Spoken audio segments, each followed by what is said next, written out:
যাদের হৃদয়ে আছে আল্লাহর ভয়, তারা কভু পদ ভুলে যায় না, তারা কভু পদ ভুলে যায় না। আল্লাহর প্রেম ছাড়া এই দুনিয়ায় কারো কাছে কোনো কিছু চায় না, কারো কাছে কোনো কিছু চায় না। রাতের আধারে যারা সেজদাতে রয়, দু চোখের অশ্রুতে নদী যেন বয়। রাতের আধারে যারা সেজদাতে রয়, দু চোখের অশ্রুতে নদী যেন বয়। ছলনার হাতছানি যতই আসুক, ছলনার হাতছানি যতই আসুক, পিছনে ফিরেও তাকায় না, পিছনে ফিরেও তাকায় না। যাদের হৃদয় আছে আল্লাহর ভয়, তারা কভু পদ ভুলে যায় না, তারা কভু পদ ভুলে যায় না।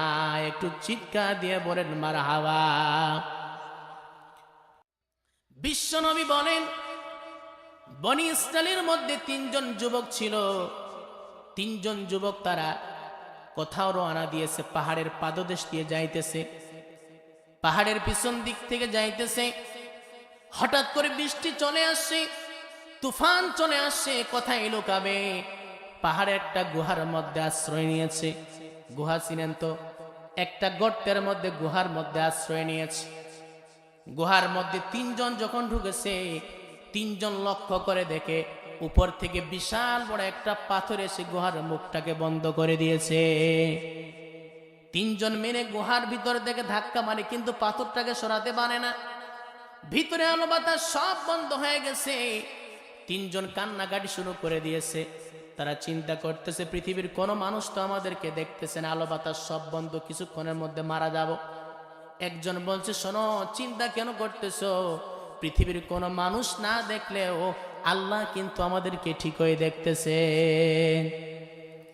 এই তিনজনের মধ্যে একজন বলে, ভাই শোনো, এই পাথরটাকে আমরা ধাক্কা দিয়ে সরাতে পারি না, পৃথিবীর কোনো মানুষ আমাদেরকে দেখতেছেন না।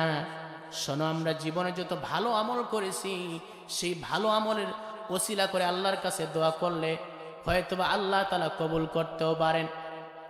তিনজনের মধ্যে একজন বলে, আল্লাহ তাআলা, জীবনে আমি তেমন কোনো আমল করতে পারি নাই, একটা আমল করেছি, সেটি হলো আমি আমার বাড়িতে একটা শ্রমিক কাজে লাগিয়েছিলাম।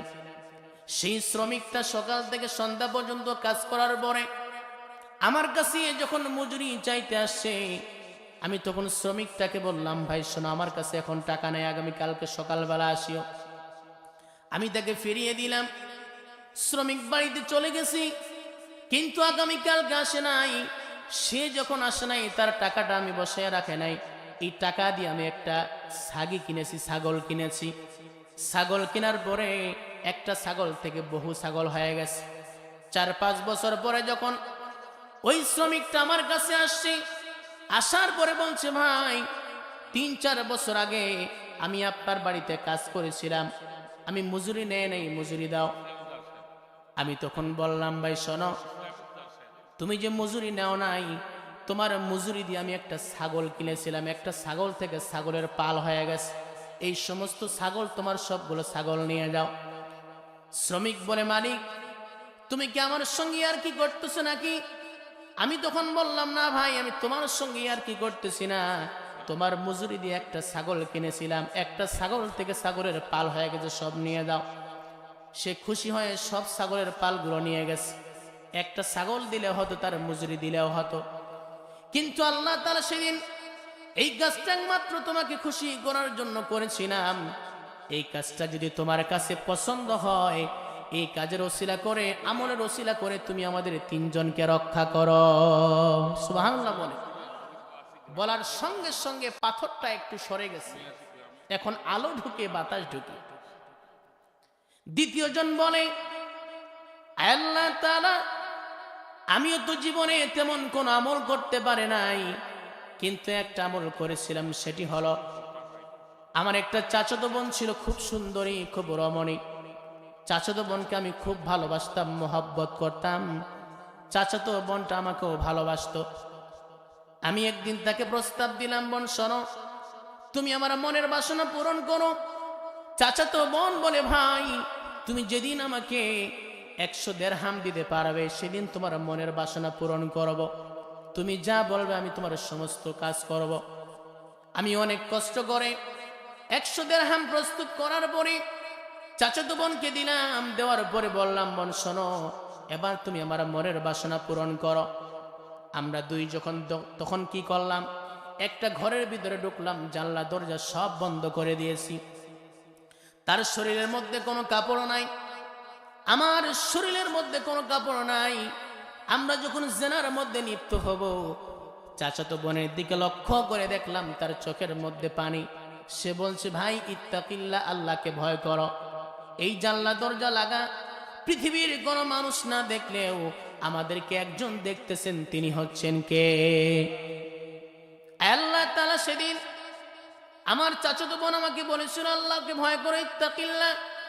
সঙ্গে সঙ্গে, আল্লাহ আমি এই কাজটা থেকে বিরত থেকেছি, এই কাজটা যদি তোমার কাছে পছন্দ হয়, এই আমলের ওসিলা করে তুমি আমাদেরকে রক্ষা করো। দোয়া করার সঙ্গে সঙ্গে পাথরটা 3 ভাগের 2 ভাগ সরে গেছে।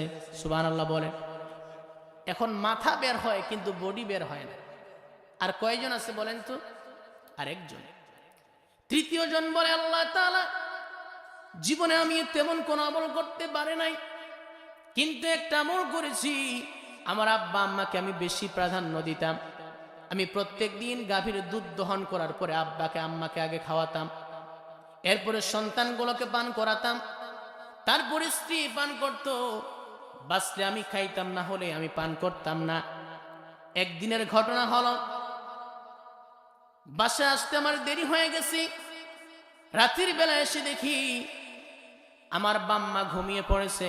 আমি কষ্ট পেলাম, আহারে আমার আব্বা আম্মা দুধ না পান করে ঘুমিয়ে পড়েছে, তারা কতই না তাদের কষ্ট হয়েছে। আমি দুধ দহন করার পরে আব্বা আম্মার পাশে আমি দাঁড়িয়ে রইলাম, গ্লাস নিয়ে, দুধের গ্লাস নিয়ে। আমি চিন্তা করলাম, সিদ্ধান্ত নিলাম, যতক্ষণ পর্যন্ত আব্বা আম্মাকে না খাওয়াবো, আমার সন্তানগুলোকে খাওয়াবো না। আমার সন্তানগুলো পিপাসায় কাতর হয়ে গেছে, পা ধরে কান্না করছে, বাবা আমাদেরকে দুধ পান করাও। আমি সন্তানগুলোকে বললাম, শোনো সন্তানেরা, আব্বা আম্মাকে না পান করা পর্যন্ত আমি তোমাদেরকেও পান করাবো না। আমার আব্বা আম্মা যখন ফজর যখন হয়ে গেল, ঘুম থেকে জাগ্রত হলো, তাদেরকে দুধ পান করানোর পর আমি আমার সন্তানগুলোকে খাইয়েছি, স্ত্রী খেয়েছে, তারপরে আমি পান করেছি। সেদিন এই কাজটা একমাত্র তোমাকে খুশি করার জন্য করেছিলাম। এই কাজটা যদি তোমার কাছে পছন্দ হয়, এই আমলের ওসিলা করে তুমি আমাদের 3 জনকে রক্ষা করো।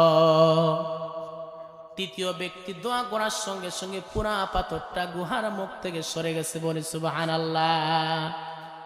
যেই পাথরটা 3 জন মিলে ধাক্কা দিয়ে সরাতে পারে না, কিন্তু ওই বান্দা 3 জন তাকওয়া অর্জন করার কারণে আমলের বিনিময়ে আল্লাহ তাদেরকে পাথরটা তাদের গুহার মুখ থেকে সরিয়ে দিয়ে তাদেরকে রক্ষা দিয়েছেন। সুবহানাল্লাহ বল।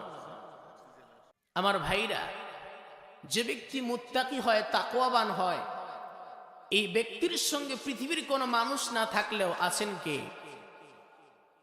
তাকওয়া শব্দের অর্থ হলো ভয় করা, বেঁচে থাকা, সাবধানতা অবলম্বন করা।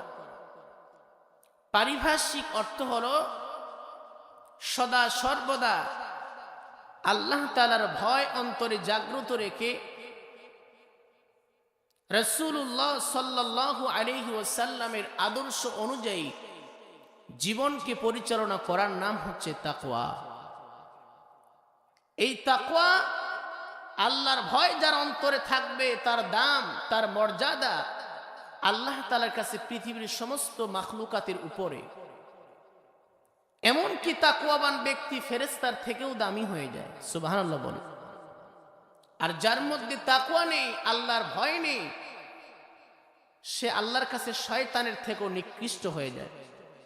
কারণ যার অন্তরে তাকওয়া নেই, পৃথিবীতে এমন কোন আকাম কুকাম নেই তার দ্বারা হবে না। সে দুর্নীতি করবে, চুরি করবে, সুদ খাবে, ঘুষ খাবে, মানুষকে হত্যা করতে দ্বিধাবোধ করবে না, কারণ তার মধ্যে কি নাই? তাকওয়া নেই। এই তাকওয়া কি দেখা যায়? বলেন। আল্লাহর পয়গম্বর বিশ্বনবী বলেন, লা ইয়ানজুরু ইলা সুওয়ারিকুম